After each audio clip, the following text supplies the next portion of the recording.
अगर अभी तुमने मुझसे फल लिया तो उसके बाद जो भी होगा उसकी जिम्मेदारी सिर्फ और सिर्फ तुम्हारी होगी।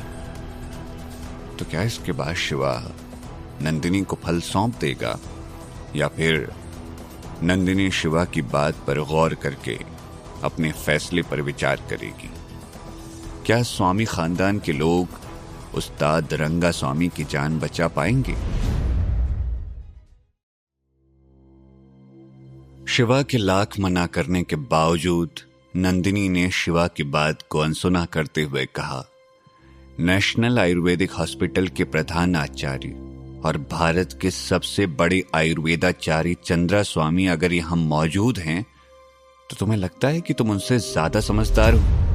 नंदिनी की बात सुनते ही शिवा चौंक जाता है। दरअसल कोयम्बटूर के लोगों का मानना था कि अग्निहोत्र ब्राह्मण कुल में जन्मे शिवा के पूर्वज भगवान धन्वंतरी से प्राचीन आयुर्वेद और औषधियों का ज्ञान प्राप्त करके यहां आकर बस गए थे और आदिकाल में उन्होंने यहां एक आयुर्वेदिक चिकित्सा केंद्र स्थापित किया था जो आज भारत का सबसे बड़ा आयुर्वेदिक हॉस्पिटल है।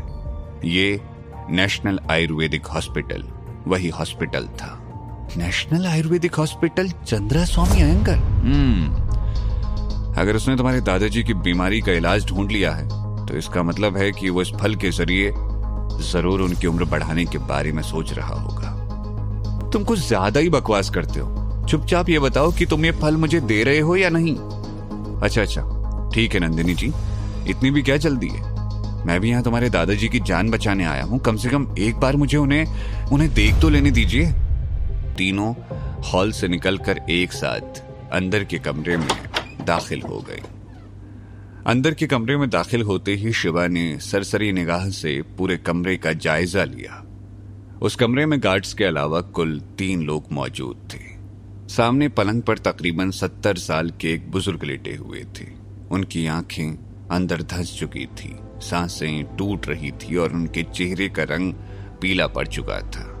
किसे पता था कि अपने जमाने के मशहूर योद्धा और उस इलाके के दादा उस्ताद रंगा स्वामी आज इस हालत में होंगे। उसी नौजवान के बगल में मलमल का कुर्ता पहने एक अधेड़ उम्र का वैद्य खड़ा था। उसने बिना शिवा की तरफ देखे अपना हाथ आगे बढ़ाकर कहा, आ जाओ, तुम ही हो ना जिसने उन दिव्य फलों को तोड़ा था? लाओ इधर दो। उस वैद्य के सामने ढेर सारी चांदी की सुइयां एक ट्रे में पड़ी चमक रही थी। अगर आप इस दिव्य फल के बारे में जानते हैं तो फिर आपको यह भी पता होगा कि जैसे ही यह फल मरीज के शरीर में जाएगा मरीज की जान चली जाएगी। तुम्हारी हिम्मत कैसे हुई ऐसी बकवास करने की?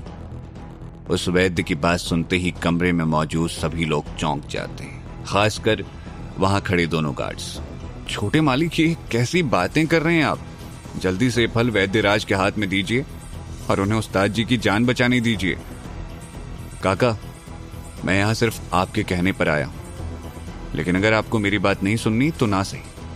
आपको ये फल चाहिए था ना, तो ये लीजिए। इतना कहकर शिवा बिना वक्त गवाए अपनी जेब से दिव्य फलों का गुच्छा निकालता है और उनमें से सबसे छोटा फल तोड़कर पास की टेबल पर रख देता है। जब तक वो फल शिवा के हाथ में था तब तक उस फल में से कुछ दिव्य ज्योति किरणें निकल रही थी, लेकिन जैसे ही शिवा उसे टेबल पर रखता है तो तकरीबन 10 सेकंड्स के अंदर उस फल से निकलती दिव्य ज्योति किरणें अचानक अपने आप बुझ जाती हैं। शिवा उन्हें वो दिव्य फल देकर वहां से निकल जाता है। तुम शास्त्री जी के पोते शिवा शास्त्री हो ना? तुम्हें तो खुद तुम्हारे दादाजी ने अपने नाम से तक बेदखल कर दिया था और तुम मुझ पर सवाल उठा रहे हो? बरखुरदार, जब तुम पैदा भी नहीं हुए थे ना, मैं तब से लोगों का इलाज कर रहा हूं। अब तुम मुझे सिखाओगे? हालांकि चंद्रा स्वामी का ताना सुनकर शिवा का खून खौल उठा, लेकिन अगले ही पल शिवा ने खुद को संभाला और बिना मुड़े उस कमरे से बाहर चला गया। मुरली काका भी शिवा के पीछे पीछे उस कमरे से बाहर निकल गए। वैद्यराज, आप उसे छोड़िए और पहले मेरे दादाजी को बचाइए।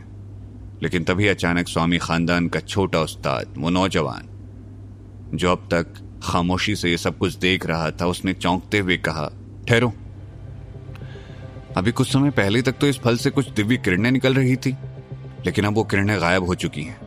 टे उस्ताद, आप भी कहां हो? शिवा की बातों में आ रहे हैं।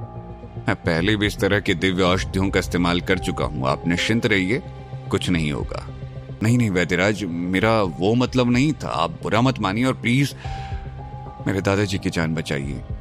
यही सब सोचते हुए चंद्रा स्वामी ने वो फल उस्ताद रंगा स्वामी के मुंह में रखा और नंदिनी को देखते हुए कहा, यह फल एक दिव्य ऊर्जा फल है, देखना इसे खाते ही उस्ताद की तबीयत में तुरंत सुधार आ जाएगा।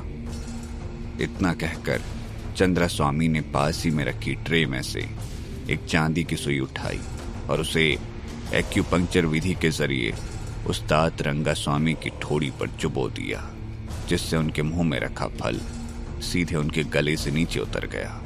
चंद्रा स्वामी को पता था कि उसकी सांसें उस्ताद रंगा स्वामी की सांसों की मोहताज हैं, क्योंकि अगर उन्हें कुछ भी हुआ तो चंद्रा स्वामी इस जगह से जिंदा वापस नहीं जा पाएंगे। तो क्या होगा चंद्रा स्वामी का? क्या वो उस्ताद रंगा स्वामी की जान बचा पाएंगे या फिर खुद उनकी ही जान मुश्किल में पड़ जाएगी? जानने के लिए सुनिए हिस रीबर्थ ऑफ अ डिस्ट्रॉयर का अगला एपिसोड सिर्फ पॉकेट एफएम पर।